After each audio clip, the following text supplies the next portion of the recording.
Yes. I call the honourable member Andrew Little.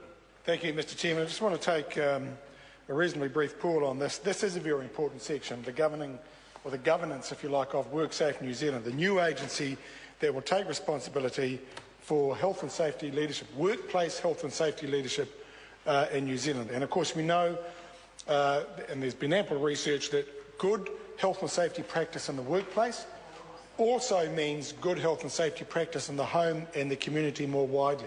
Workers who are well drilled and well exercised and well trained in health and safety practices in the workplace take it back into their homes and in their wider community. And that means, one of the biggest claims on ACC is the injuries caused by DIY. So this is a great opportunity.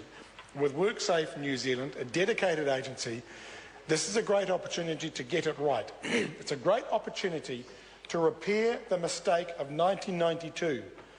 The failure in New Zealand's health and safety performance goes back to the failures in the Health and Safety and Employment Act in 1992, where we did a half-pie job in reforming health and safety. We drew on the English model that had been in place, would you believe, since 1974, thinking that we would do the same thing. But of course, we did our workplace health and safety reform at probably the height, the peak of anti-unionism, of anti-collectivism, of anti-independent worker voice, and we did the wrong thing. Then we had an opportunity to not only have the open-textured law that was the Health and Safety and Employment Act that replaced the plethora of legislation we had, the Machinery Act, the Construction Act, the Boilers, Lifts and Cranes Act, every other piece of industry-specific legislation you could think of. We replaced it with this open-textured legislation. But what we didn't do was support that with a range of other measures. And one of the things we didn't support it with was a commitment to genuine tripartitism in the workplace. Because the reality, Mr. Chairman, is this. The people who are dying and who are being maimed and injured in our workplaces are not the managers and not the business owners. It's the frontline workers. It's those who are, whether with their trade skills, their certificates of completion for their on-job training, or those who are simply learned in the tasks they are required to perform, they are the ones who are suffering the injuries. And they need to be involved in decisions about health and safety. And for that to be meaningful, and indeed for that to be led, we need an agency that reflects that tripartitism as well.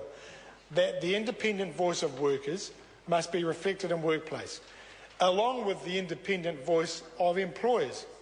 They must all be reflected in the governance of WorkSafe New Zealand. That is about sending a signal about how we want health and safety management to be conducted in the future, but it's also has a practical effect about the leadership of health and safety regulation in this country. So I urge the Minister to rethink, to consider the SOP that has gone up, that provides for a recast board of WorkSafe New Zealand that provides equal representation of the social partners, workers, employers and the government. And I think if this Minister were to do that, then that would send a very strong signal and be a courageous step by a Minister who I know has got a long political career ahead of him, probably longer than mine, and I would want him to be able to look back in some years' time and say, I did the right thing. It was something that kind of goes against the natural National Party grain. That's not a criticism, that's an observation. But we could look to a Minister who took a courageous step and said, yep, we want to really transform and change health and safety leadership and management in this country, and we are going to build our structures from top to bottom that reflect that, and changing the governance of WorkSafe New Zealand by ensuring genuine tripartitism, by incorporating the social partners. That would do that, and that would be a cause of celebration and of great admiration. And Mr. Chairman, naturally we support change, because the change in this bill will be positive for the workers of New Zealand. That change would add to it. I call the honourable member Carol Beaumont. Thank you very